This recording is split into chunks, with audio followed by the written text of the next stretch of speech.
그래서 우리가 살아가는 시대를 불확실한 시대라 이렇게 많이 말하죠. 이 말의 의미가 프랑스에 이런 속담이 있답니다.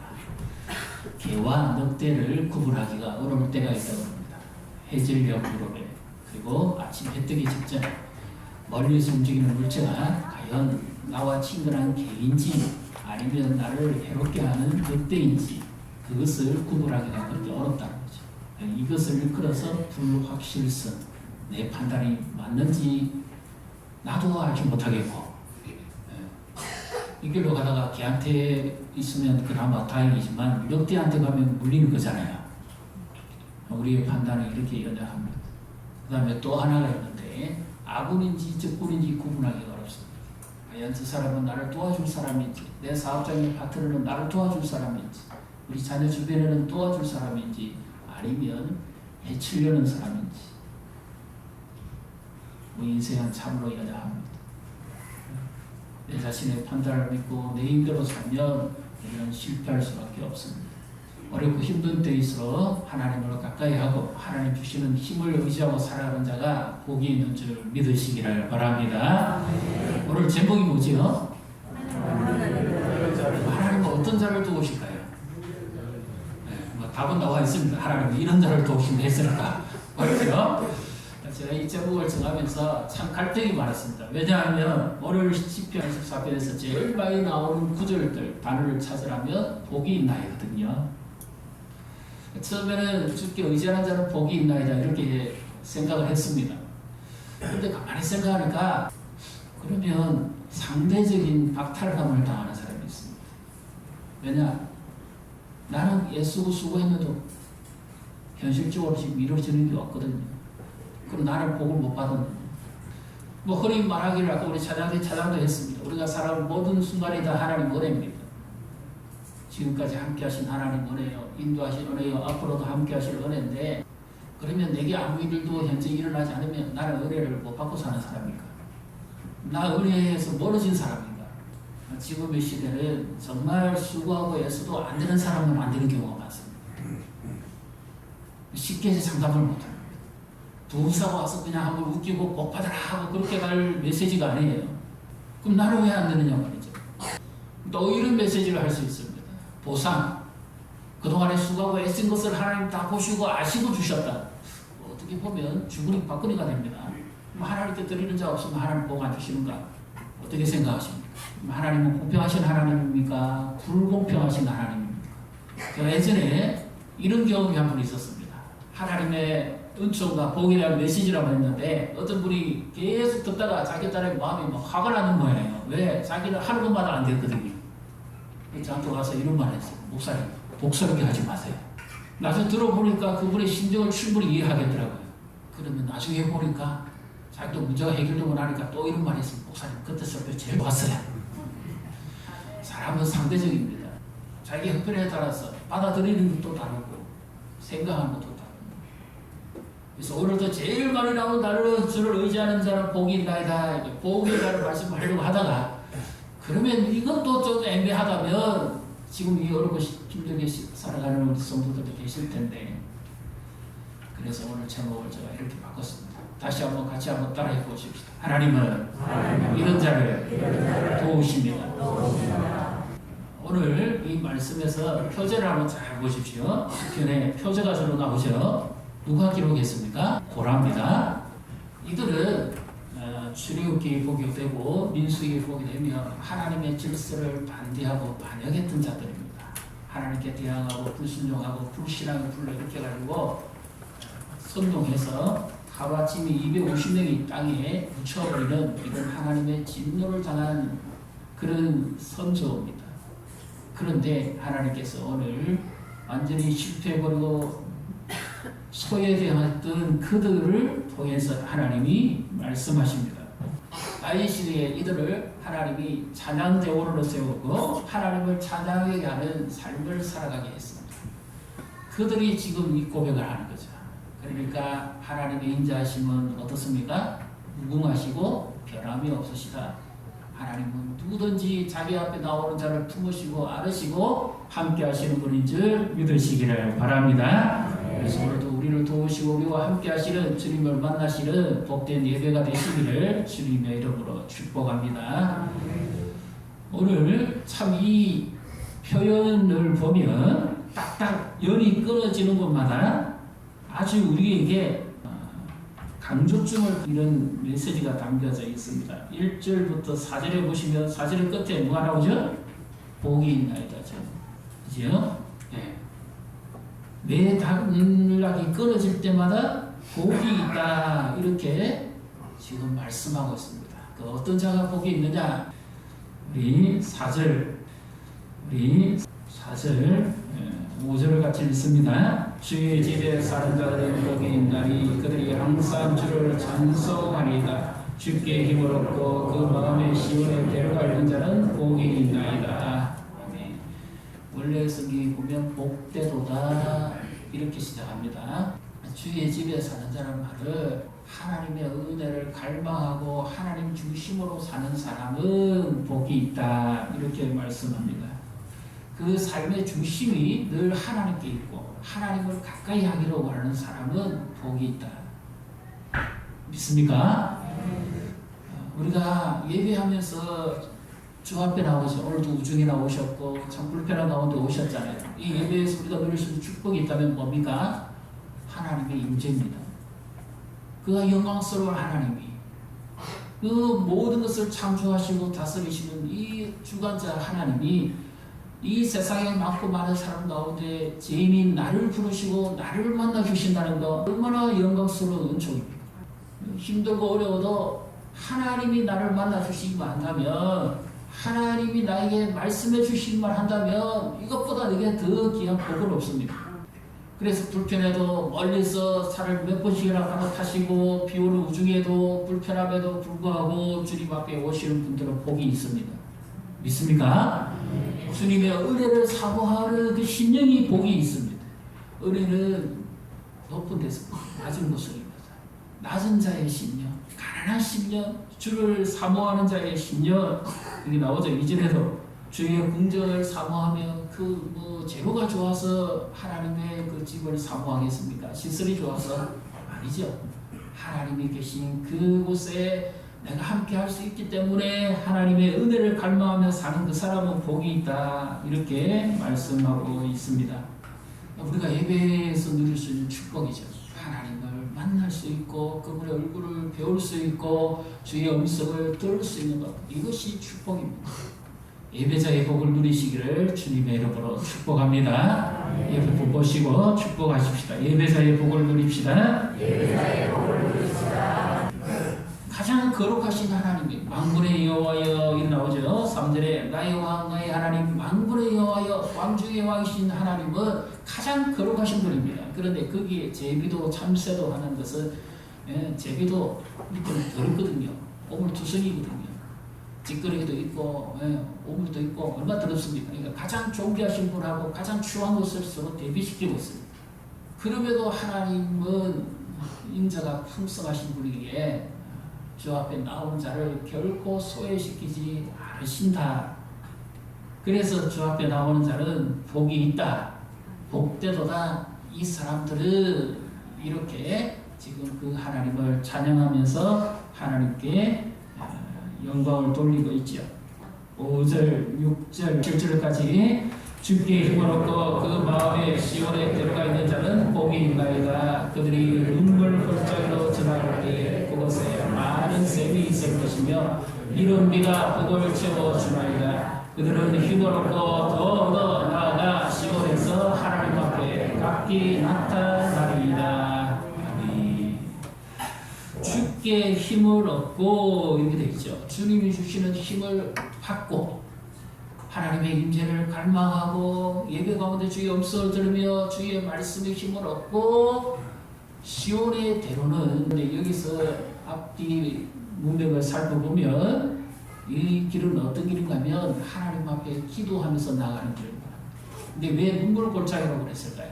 그만큼 이 시온산 하나님이 계신 그곳은 그만큼 험준한 산 위에 요새 하나님이 임재하신 곳은 요새같이 높은 곳에 거기에 있기 때문에 그래서 그 길을 가려는 자는 눈물이 날 만큼 힘들고 고통스러운 골짜기가 있다 이 말입니다. 우리 인생에도 때아닌 어려움과 힘든 일이 오면 눈물의 골짜기를 지나가게 됩니다. 이때에 우리가 살펴봐야 될 것은 낙심입니다. 낙심하지 말아요. 낙심이 뭐냐?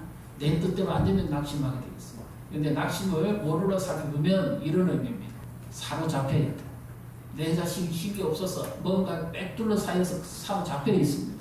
꼼짝달싹 하지 못하게 나를 적이 사로잡고 있든지 악이 사로잡고 있든지 내 자신이 무기력하고 무능력한데 스스로 벗어날 수 없는데 내 마음을 사로잡고 있고 내 환경을 사로잡고 있고 내 삶을 사로잡고 있어서 이러지도 저러지도 못해서 꼭 갇혀있는 것 같은 바로 그때에 한마디로 말하면 낙심이 옵니다. 하나님 우리를 행복하게 살기를 원하십니다. 저도 여러분이 행복하시면 좋겠습니다.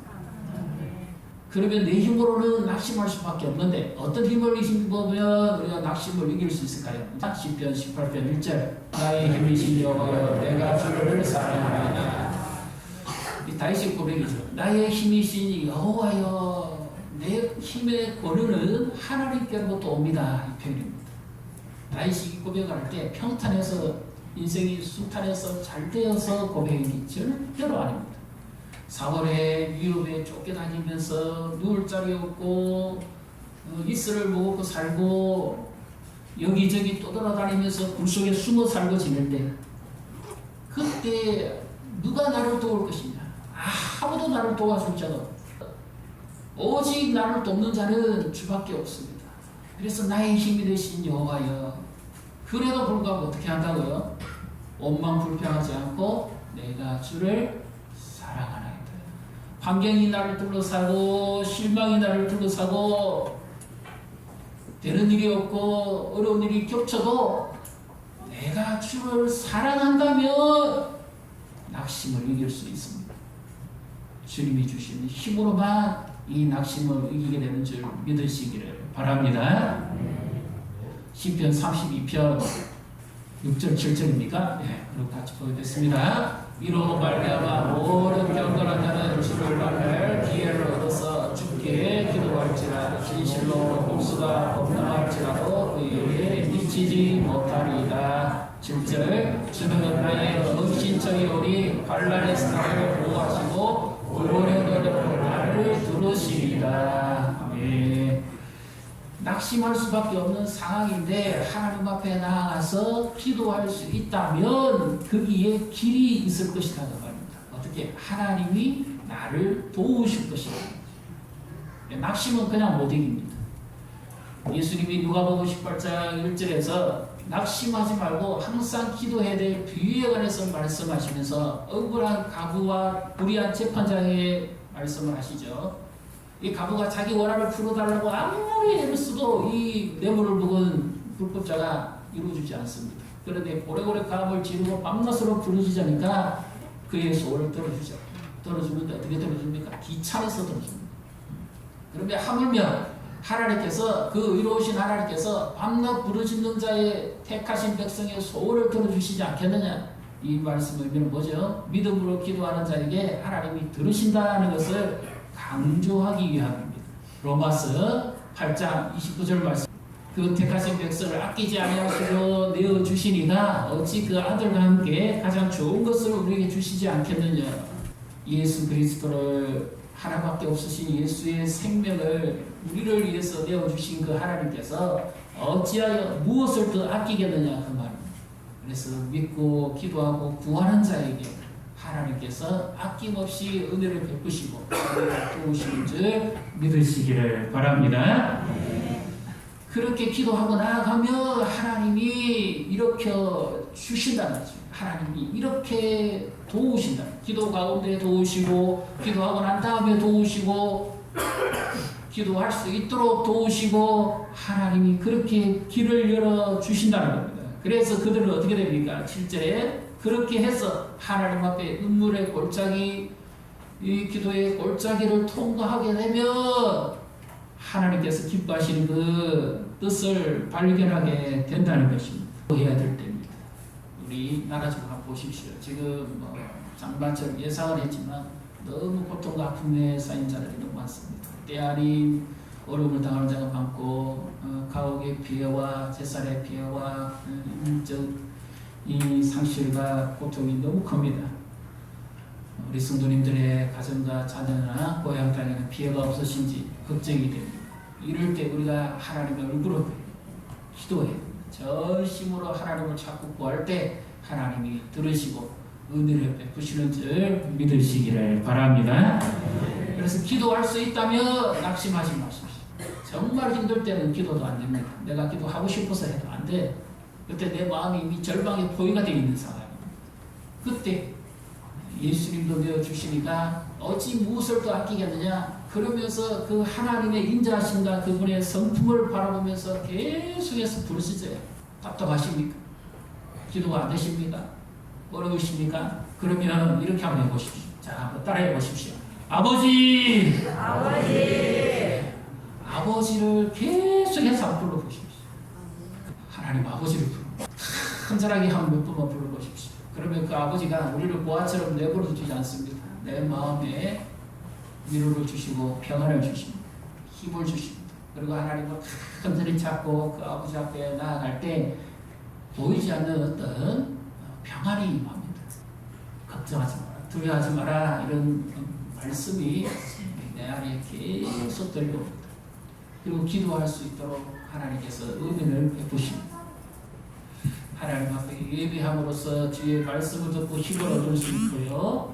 그리고 기도함으로써 하나님의 임재를 체험하고 주의 인도하심 따라서 살아갈 수가 있습니다. 어려움을 이길 수가 있고 낭망을 이길 수가 있습니다. 11절, 12절을 같이 읽습니다.